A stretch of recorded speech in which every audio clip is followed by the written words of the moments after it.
매일 쏟아지는 폐기물과 그로 인한 온실가스 배출은 지속 가능한 발전에 심각한 위협을 주고 있습니다. 특히 전통적인 연소 방식은 중금속과 다이옥신 같은 유해물질을 배출해 우리가 살고 있는 지구에 큰 부담을 안기고 있죠. 그런데 이런 문제들을 해결할 수 있는 기술이 개발되었다고 하는데요. 오늘은 이 기술이 어떻게 우리 환경과 미래를 바꿀 수 있을지 함께 알아볼까요? 안녕하세요. 한국핵융합에너지연구원 플라즈마기술연구소 자원순환기술팀 강인재입니다. 반갑습니다. 일반적으로 전통적인 폐기물 처리 방식은 소각시설과 매립하는 방법이 있는데요. 소각시설이나 매립하는 방법은 냄새나고 위험하고 하다 보니까 대중으로부터 기피되는 혐오시설로 분류가 됩니다. 따라서 규제나 한계가 있고요. 그리고 다른 하나는 우리나라뿐만이 아니라 전 세계적으로 기후변화에 대응하기 위해서 탄소 중립 정책을 펼치고 있는데요. 매립하는 방법이나 소각하는 방법 역시 CO2나 메테인과 같은 온난화 가스가 많이 배출되기 때문에 탄소 중립 정책과 상반되는 문제가 있어서 폐기물을 처리하는 기술이 필요로 하고 있습니다. 제가 소속되어 있는 팀 같은 경우는 자원순환 기술팀인데요. 저희 팀에서는 목표로 하는 게 자원 재순환이나 환경 문제를 해결하는 데 있어서 플라즈마 기술을 도입하여 좀 문제점들을 해결하려고 하고 있습니다. 플라즈마 같은 경우는 산업적으로 응용하는 데 있어서 일반적으로 저온 플라즈마와 열 플라즈마를 이용을 많이 하고 있습니다. 폐기물을 가스하는 데 있어서 고온의 분위기를 필요로 하기 때문에 열 플라즈마를 이용을 하고 있습니다. 특히 유기성 폐기물을 분해해서 수소 또는 일산화탄소와 같은 에너지원으로 사용할 수 있는 합성가스를 생산하는 것을 목표로 하고 있습니다. 열 플라즈마 기술을 이용해서 폐기물을 가스하는 연구는 2019년 이전부터 황승무 박사님께서 자문을 많이 해주셨고요. 그때부터 TF를 꾸리고 가스화 시스템에 대한 모델을 정립을 하고 설계를 진행을 하였고요. 2020년부터 처리 용량 1.5톤급 폐기물 가스화 시스템을 구축을 하고 개발을 진행을 하였습니다. 그래서 2020년에서 2021년에는 구축된 시스템을 갖고 폐기물을 처리하고 가스하는 연구를 실질적으로 진행을 하였고요. 그리고 축적된 데이터를 바탕으로 2023년에 2배 정도 되는 스케일업을 하였고요. 그래서 현재는 3톤급으로 폐기물을 처리하고 가스할 수 있는 시스템을 구축을 완료를 하였습니다. 작년부터는 폐기물을 처리를 하고 나오는 합성가스, 특히 수소를 이용하여 연료전지를 운전을 하면서 전기 생산하는 데까지 와 있습니다. 지금 보시는 화면은 폐기물 가스화 시스템의 공정 흐름도를 나타내는데요. 여기 보시는 장치가 폐기물 투입구고요.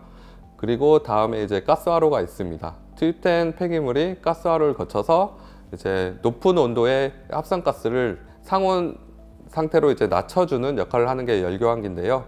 열교환기를 거쳐서 50도 정도로 낮춰진 합성가스가 정제 시스템, 스크러버라고 하는데요. 스크러버를 거쳐서 합성가스에 있는 불순물이나 아니면 탄소와 같은 물질들을 제거를 해서 결과론적으로는 깨끗한 수소가 생산이 됩니다. 생산된 합성가스는 저희는 후단 연소기를 거쳐서 태워서 밖으로 배출하는 형태입니다. 그럼 실제 폐기물 가스화 시스템을 보러 가겠습니다. 지금 보시는 장치가 저희 연구원에서 개발한 열 플라즈마를 이용한 폐기물 가스화 시스템입니다. 폐기물 투입 장치부터 설명을 드리도록 하겠습니다. 지금 보시는 장치가 저희 연구원에서 개발한 폐기물 투입 장치입니다. SK이노베이션과 협업을 하여 오일 슬러지 폐기물을 사용하여 가스화하는 데 연구를 진행을 하고 있습니다. 먼저 펠렛 형태의 폐기물이 상단에 보시는 호포로 들어가게 되고요. 그리고 제어실에서 투입을 하겠다 명령을 내리면 게이트 밸브가 열리고 푸셔 있는 쪽으로 떨어지게 되는데요. 떨어진 펠렛이 푸셔를 통해서 가스화로 내부로 주입하는 장치입니다. 지금 보시는 장치가 저희 연구원에서 개발한 100kW급 플라즈마 토치고요. 일반적으로 플라즈마를 발생하는 방법은 들어가는 인풋 에너지에 따라서 RF, 마이크로웨이브, DC 정도로 나눌 수가 있는데요. 가스화로의 내부의 이제 환경을 고온으로 유지하기에 가장 적합하다고 판단을 하여서 이제 DC 아크 플라즈마 토치 타입을 채택을 했고요. 현재는 이제 가스화로 내부를 이제 1000도 이상 올리기 위해서 100kW급 플라즈마 토치를 2대를 장착하여 운전을 하고 있습니다.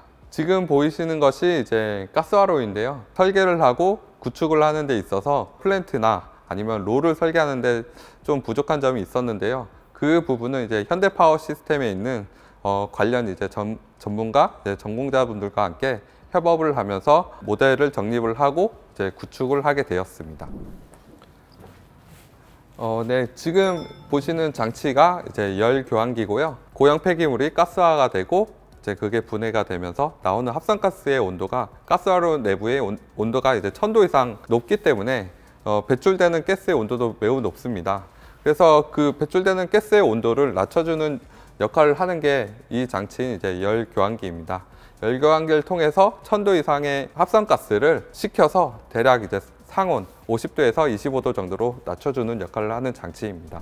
온도가 이제 낮춰진 합성가스를 정화해주는 장치고요. 저희는 일반적으로 보통 스크러버라고 불립니다. 열교환기에서 생산이 된 이제 합성가스에는 탄소와 같은 불순물이 많이 섞여 있는데요. 그거를 이제 정제를 함으로써 이제 깨끗한 합성가스를 생산을 할 수가 있습니다. 생산된 합성가스를 갖고 이제 정제를 한 번 더 거치고 수소를 분리를 해주고 이제 농축을 해주면은 수소를 직접적으로 이제 사용을 할 수가 있고요.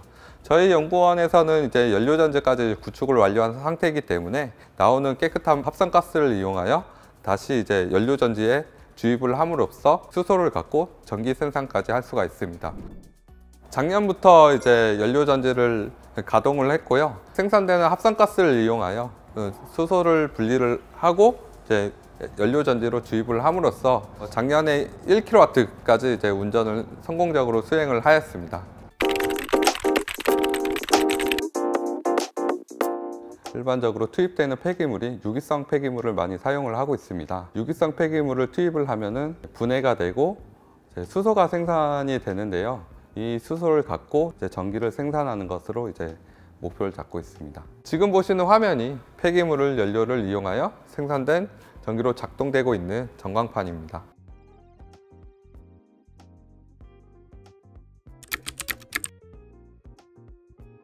저희가 연구하는 것을 상용화에 이제 가깝게 목표를 잡아야 되니까 저희 연구소에서는 할 수 있는 게 랩 스케일보다는 이제 크게 이제 플랜트급으로 설계를 하고 연구를 진행을 해왔습니다. 성과에 의의를 둔다면 이제 상용화 가깝게 처리 용량 3톤급으로 구축을 완료하였다는 것에 대해서 좀 의의가 있고요.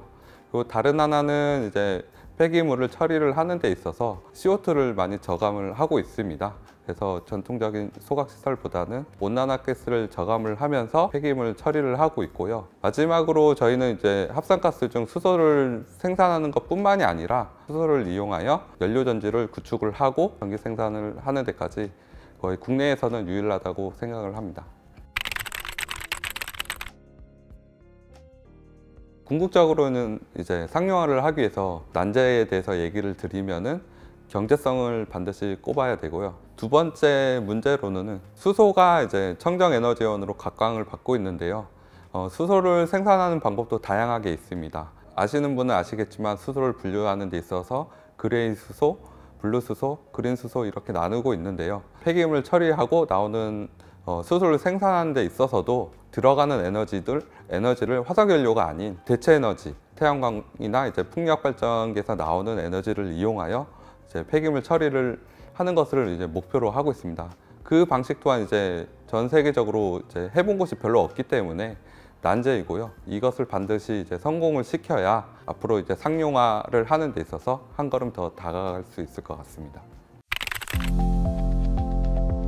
작년에 이제 폐기물 가스화 시스템을 구축을 하고 초기 운전을 진행을 하였습니다. 현재는 이제 연료전지까지 돌려서 그 전기까지 생산을 했지만 연구소 특성상 단기적으로 한 10시간 정도 운전을 하면서 폐기물 가스하는 실험을 계속 진행을 해왔는데요. 단기적으로 보면은 올해 목표는 장기 운전, 10시간 운전했을 때랑 60시간 또는 이제 100시간 운전을 했을 때는 다른 문제가 발생을 할 수가 있거든요. 그리고 상용화를 하기 위해서는 장기 운전이 반드시 성공을 해야 하기 때문에 특히 이제 60시간 이상 운전을 하는 것을 이제 목표로 잡고 있고요. 장기적으로는 저희가 이제 사용하는 플라즈마 토치에 전력이 많이 필요로 하고 있습니다. 따라서 이제 에너지가 많이 들어가기 때문에 경제성에서 이제 문제가 되고 있는데요. 현재는 이제 일반 전기, 산업 전기를 사용하여 플라즈마 토치를 돌리고 있는데요. 일반 전기를 사용하는 것보다 저희는 이제 청정 수소를 생산하는 것을 목표로 하고 있기 때문에 궁극적으로는 플라즈마 토치에 들어가는 전력 또한 태양광이나 이제 풍력 발전기에서 나오는 대체 에너지원을 이용하여 플라즈마 토치에 들어가는 전력을 사용을 할 계획이고요. 또한 이제 경제성을 좀 더 이제 높이기 위하여 다양한 이제 방법을 시도할 계획입니다. 어려웠던 점은 아시다시피 이제 랩 스케일이 아니고 구축되어 있는 연구 장비가 크다 보니까 코어하는 데 있어서도 많이 이제 힘들고요. 폐기물을 처리를 하다 보니까 특히 이제 악취도 이제 문제가 되고요. 그리고 수소를 다루다 보니까 위험성도 많이 큽니다. 또한 이제 동료들이 이런 환경에서도 많은 고생을 해줬습니다. 이런 점들이 연구를 해나가는 데 있어서 많이 어려웠던 점들이었던 것 같습니다.